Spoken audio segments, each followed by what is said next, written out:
Magandang gabi ho sa inyong lahat mga kababayan. Ako si JDB, ang inyong abang lingkod.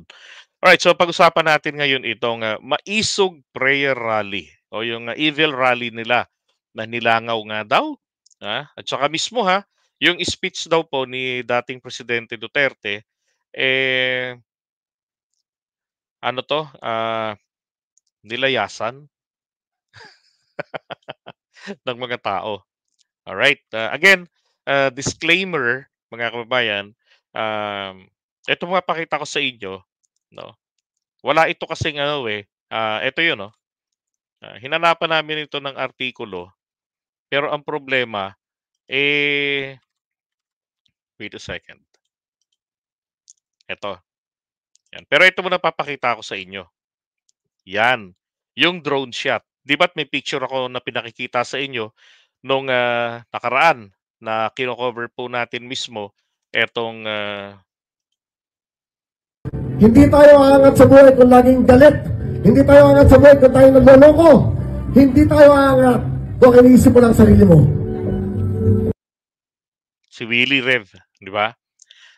Oo. So diyan makikita naman talaga natin, gaano lang naman talaga sila kakonti, 'di ba?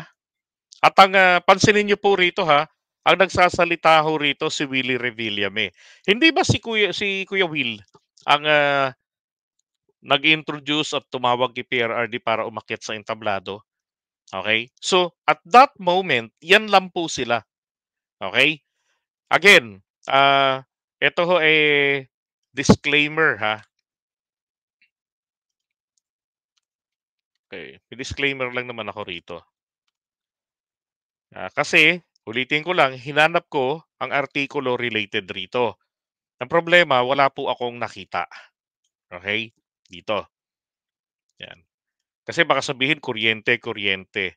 Alam nyo, kapag ka hindi ho verified yung information at sa tingin mo kailangang malaman ng mga tao, you have to do the disclaimer na ito unverified. Pero makikita nyo naman kasi dun sa video kanina, di ba? Mukhang ganun lang naman po talaga sila karami.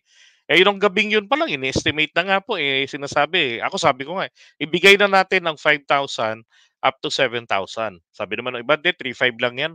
O ngayon, eto po sinasabi rito the prayer rally organized by FPRRD and his supporters began with approximately 2,000 attendees from both the northern and southern regions of Cebu, including those participated in the motorcade caravan.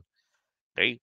During the performance talaga of the invited artists, yung mga kending-kending girls si Willie, attendance peak about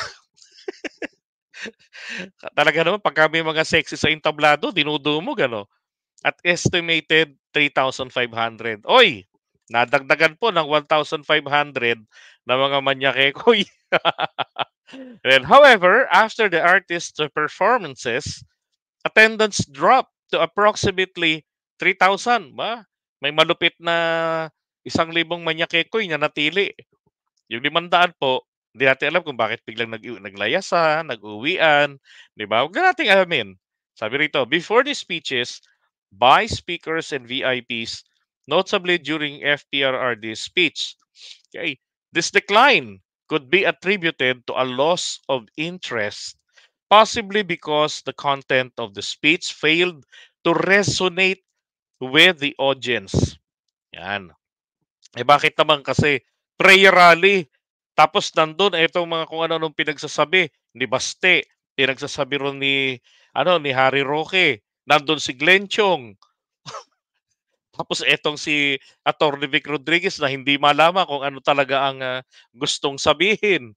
Kumanta na lang, 'di ba? Ang yung prayer rally na 'yan, no. Tapos may mga sexing pinakending-kending. Wow, is that the worship team? Alam niyo pagka mga politiko talaga ang trumabaho, nabababoy po talaga. Hindi naman lahat ng politiko ganyan baboy ang diskarte. Oh. Sabi rito moreover, this figure is notably lower compared to mas kumonti pa daw po doon sa January 28, 2024. 'Di ba? Indicating diminished support from Central.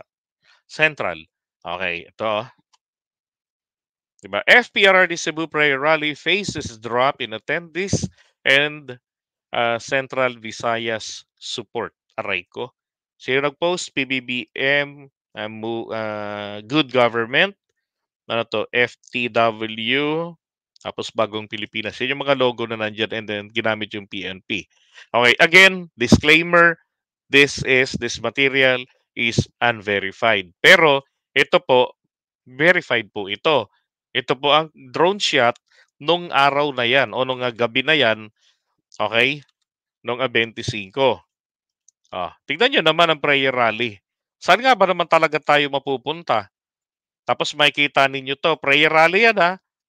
Oh, 'di ba? Merong we are not for sale. 'Di ba?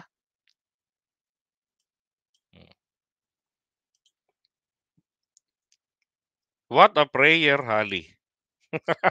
And these are the worship team. Kaya nga ito po maliwanag na maliwanag. This is a political rally. Okay, political rally in the guise of prayer rally.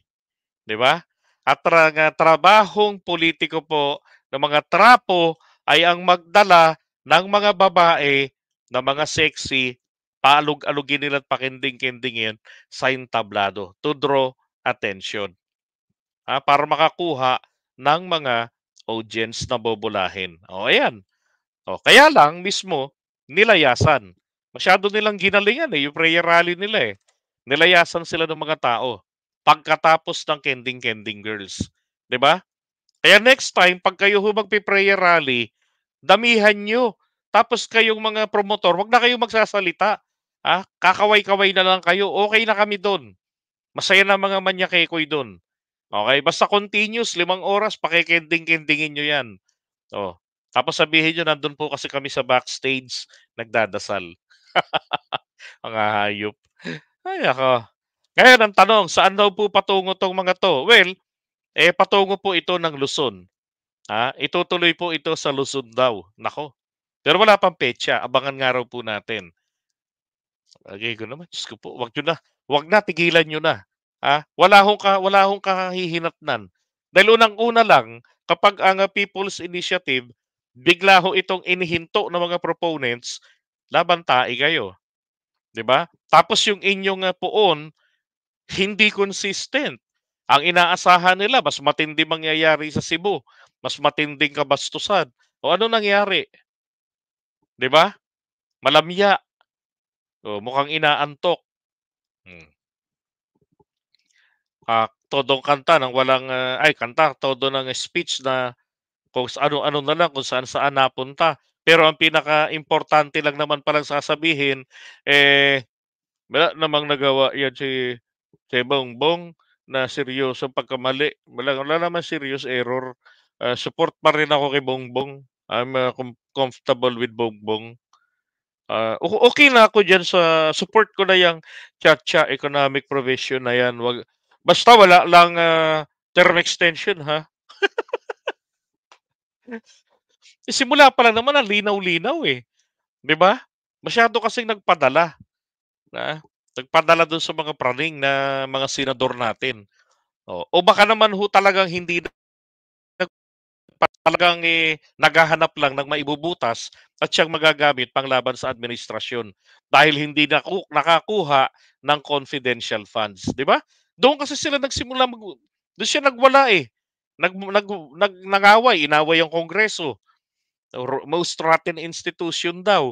And he was part of the most rotten institution, and among those rotten in the Congress, siya malala. 'Di ba? Palpak ng performance bilang isang congressman. Tapos magsisenador pa. Oh my God! Kawawang Pilipinas. Dagdagan mo pa ng Willie Revillame. Dagdagan nyo sila Robin Padilla, Lito Lapid. Dagdagan nyo ng Rodrigo Duterte. Patay tayo rito. Na hindi marunong mag-motion. Kung si Robin, 'di ba? Pahirapan dati pero natuto na rin. Ito matindi. Baka hindi magpapasok to sa Senado eh. Baka laging laman ito ng MOA. Katulad nung araw nung congressman, laging laman, 'di ba, ng mall. Pagka hindi na makapag-movie marathon sa kantin, ayan na, lakwatsa. Ngayon, kung dadalhin nila rito po sa Luzon, yung prayer rally na 'yan, 'di ba? O kaya subukan na lang nilang dalhin, sa party po ng Ilocanja. Tignan natin kung hindi leap at, 'di ba, gawin nila yung, pambabastos, tignan natin kung hindi ho magliparan ang mga bato at kamatis sa kanila, 'di ba? Hindi ho 'yan prayer rally, Diyos ko, lalong nakakawalan ng gana, nakakawalan ng tiwala itong si dating Pangulong Duterte na dapat ang impluwensiya na lang niya sa mga leaders ay maging magaling, mabuting tagapayo. Dahil sa experience at, kanyang katandaan, 'di ba? Meron siyang wisdom. Ang problema, wisdom tooth na lang yata. Kasi yung mga pinagsasasabi, hindi na po talaga pang-matino, 'di ba? Epal na lang, pagpapakitang, spoiled brat din pala. 'Pag hindi nakuha ang gusto, putragis na 'yan, buong gobyerno ang pababagsakin. Pagka nabigo, tatangayin ang bahagi ng bansa, Mindanao. Bakit? Ito dahil lang sa takot sa ICC, 'di ba, manggugulo ng, gobyerno. Sus, Mariosep.